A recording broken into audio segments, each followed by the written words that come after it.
그리고 그것에 이어서 이번에 정직 2개월에 대한 집행정지까지 결정을 함으로써 윤석열 검찰총장이 여권에 대해서 연 3연승을 했다.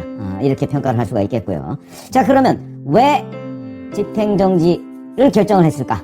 이런 부분은 이게 자체 완결적 집행정지라고 했습니다. 그러니까 절차적 정당성, 우선 징계위원회 구성 뭐 이런 부분까지 이게 적법하지가 못하다 하는 판단을 내린 것으로 보이고, 뭐 자세한 지금 사유는 나오지 않았습니다만, 그 다음에 제가 보건대는 징계 사유에 대한 적절성, 이 부분이 가장 크게 다투어진 것 아닌가, 이런 생각이 듭니다. 징계 사유를 원래 검사징계위원회, 그러니까 정한중 위원장이 했을 때 이 징계는, 자, 첫 번째 판사 문건, 그 사람들은 4가지라고 했지만 실질적으로는 3가지였습니다. 판사 문건, 그 다음에 채널A 수사 및 감찰 방해, 그 다음에 정치적 중립성인데, 자, 지금까지 판사 문건에 관해서는 윤석열 검찰총장이 이건 공판 준비 절차에 불과한 것이다.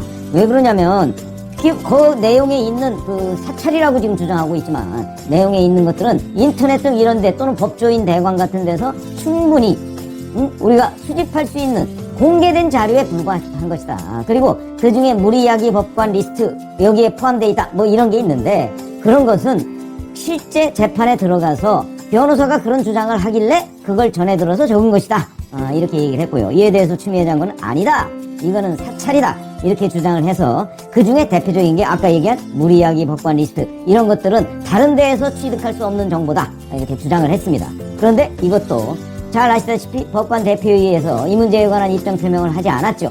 그거는 바로 오늘 가처분 결정에 영향을 미칠 우려가 있다는 것 때문에, 그러니까 기본적으로 이 징계 사유를 대단히 정치적인 징계로 법관들이 보고 있는 사람이 다수다, 이런 결론이 도달한 건 아닌가, 이런 생각이 들고요. 그러다 보니까 이 부분도 크게 문제가 안 된다고 지금 홍순욱 부장판사가 본 것이고, 그 다음에 채널A 수사 및 감찰 방해, 이거는 뭐 다 아시다시피 그 윤석열 검찰총장에서는 이거는 정당한 직무 권한이고요. 특히 한동훈 검사장과 이리저리 뭐 잦은 통화를 했다, 이게 무슨 그 사람을 감싸기를 한 것이냐. 이거는 만약에 그 통화 내용에서 실제 감싸기를 했다, 이런 게 드러나지 않는 한 감싸기라고 할 수가 없고 총장의 정당한 직무 권한이다. 그런데 이거에 대해서 추미애 법무부 장관 측은 잦은 통화를 하는 등, 그 다음에 또 하나는 감찰부, 대검감찰부가 아닌 다른 중앙지검 인권감독관실에 이 부분을 맡기는 등, 뭐 이거는 전체적으로 보면 채널A 수사를 방해한 것이다,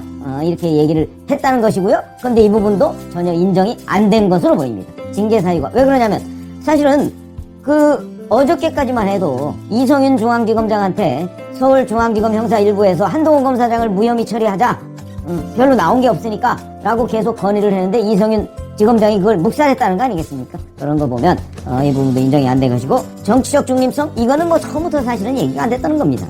왜냐면 윤석열 총장이 10월 22일 대검 국정감사에서, 자, 내년 7월 24일에 총장 임기가 끝나면 그 이후에 어떻게 국민에 봉사할 것인지를 천천히 생각해보겠다. 그랬더니 거기에 정치도 포함되느냐, 이렇게 국민의힘 김도우 의원이 주장했을 때, 질문을 했을 때, 아이고 그거야 어떻게 지금 말씀드릴 수 있습니까? 라고 얘기한 게 전부입니다. 근데 이걸 가지고 정치적 중립성 위반했다, 이건 처음부터 징계 사유로서 말이 안 되는 것이죠. 자, 이렇게 되니까 앞으로 이 파장은 여권의 핵폭탄급 파장을 불러올 것으로 보입니다. 우선 첫 번째, 문재인 대통령한테는 문재인 대통령이 결재까지 해서 집행한 것이 법원에 의해서 뒤집혔다. 이것은 앞으로 문 대통령의 레임덕이 본격화한다는 것을 의미하는 것이다. 그렇잖아도 코로나 백신, 뭐 이 문제로 인해서 지지율이 하락까지 겹쳐서 이제 문재인 대통령한테는 총체적 난국이 돌아왔다. 뭐 쓰나미 같은 레임덕이 돌아왔다, 이렇게 말씀을 드릴 수가 있겠고요. 그러면서 지지율은 더욱더 하락 국면, 이제 영이 잘 안 서는 국면까지 갈 가능성까지 있다고 보여지고, 그 다음에 추미애 법무부 장관에 대해서는 추미애 장관이 사실은 이번 윤석열 검찰총장의 이 직무정지가 아니죠. 이 정직 2개월에 대한 직접적인 피고인입니다. 그래서 이거 윤석열 총장 찍어내기에 앞장섰다가 완전히 혼자 다 뒤집어쓰게 생겼다, 이런 것이고요. 어떠한 명분, 검찰개혁, 뭐 권력기관개혁, 어떤 명분을 들이댔는데도 불구하고 이 부분이 법원에 의해서 인정을 받지 못했기 때문에 결국 명분도 부정당하고, 실질적으로 법무장관 1년 동안 처음부터 끝까지 윤석열 검찰총장의 고립 또는 윤석열 사당의 고립, 이것만 시도를 했는데 그것이 총체적으로 실패했다, 이런 것들이 입증이 되면서 이제는 여권에는 이 책임론이 급부상할 것으로 보입니다. 결국 이 책임론은 추미애 장관 한 사람한테 집중될 것이다. 왜 그러냐면 사실상 문재인 대통령이 배후에 있었지만 문 대통령에 대해서 책임을 지라고 여권에서 얘기할 수는 없는 거 아니겠습니까? 그러니까 추미애 장관한테 집중적으로 이 문제가 이제 지적이 될 거고요. 그러면 결국은 추 장관이 이걸 다 뒤집어 써야 하는 사태가 벌어질 것이다. 그러면 결국 어떻게 할 것이냐. 문재인 대통령은 추 장관한테 책임을 미루면서 그러면서 추 장관이 이미 사의 표명을 했다고 하지 않았습니까? 그러니까 그 사표를 조기에 수리하는 형식으로 해서 국면 전환을 하려고 할 가능성이 높고, 어찌 보면 정은 뭐 어쩔 수가 없고요. 당이나 청와대까지 전면 개편을 통해서 총리 교체 어차피 예정이 돼 있었으니까 전면 개편을 통해서 이것을 국면을 빠르게 바꿔나가서 국민들의 또 눈과 귀를 흐리는 이런 식의 정치적 책략을 쓸 가능성이 매우 높다, 이렇게 보여지고요.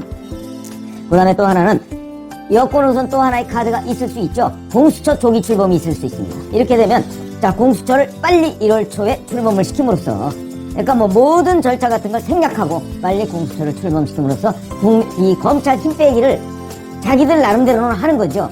왜냐면 윤석열 총장이 지금 이제 드디어 뭐 핵폭탄 또 후폭풍을 몰고 올 것이 뻔한데 이것을 막으려면 빨리 공수처를 출범시켜서 검경수사권 조정은 어차피 내년 1월 1일부터 며칠 뒤면 검경수사권 조정을 합니다.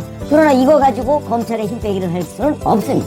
검찰의 힘 빼기를 하려면 공수처를 조기 출범시키는 겁니다. 그러니까 추 장관을 시키든 뭐 법원 행정처장한테 또 외압을 넣든 뭐 이런 것들을 넣어서 어찌됐든 간에 공수처를 조기에 출범시킴으로써 이 공수처가 검찰을 견제하는 역할을 할 수 있도록 하는 이런 것들을 지금 아마 속도감 있게 추진하지 않을까, 이렇게 생각이 들고요. 그러나 그럼에도 불구하고 여권이 이 국면을 반전시키는 데는 역부족일 것으로 보입니다. 그래서 아마도 문재인 대통령의 지지율은 여전히 빠질 것이고 내일부터 더불어민주당이나 여권에서 집중적으로 법원에 대해서 포화를 가하겠지만